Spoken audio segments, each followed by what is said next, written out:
பட்டதாரிகள் இருக்கிறார்கள், இபாதத் இருக்கிறது, வணக்கம் இருக்கிறது, நாலேஜ் இருக்கிறது, ஆனால் ஒழுக்கம் இல்லை. படித்தவர்கள் தவறு செய்து கொண்டிருக்கிறார்கள், படித்தவர்கள் பிழை செய்து கொண்டிருக்கிறார்கள், படித்தவர்கள் குறை குற்றங்களை புரிந்து கொண்டிருக்கிறார்கள் என்ற செய்தி செய்தித்தாள்களிலும், நியூஸ் பேப்பர்களிலும், டெலிவிஷன்களிலும், மீடியாக்களிலும் குவிந்து இருக்கின்றன. படித்த ஆண்கள், படித்த பெண்கள் இன்று தவறை பலமாக செய்து கொண்டிருக்கிறார்கள், பல விதத்தில் செய்து கொண்டிருக்கிறார்கள். அதற்கு காரணம் என்ன?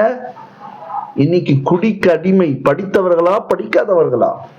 படிக்காதவர்கள் இருக்கிறார்கள் என்று மறுக்க முடியாது, ஆனால் படித்தவர்கள் எண்ணிக்கையில் அதிகம். பெண்கள் இன்று போதைக்கு அடிமையாக இருக்கிறார்கள்.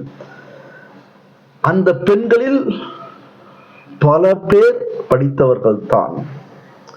கொலை, கொள்ளை இதெல்லாம் ஈடுபடுறவன் பல பேர் படிச்சவன்.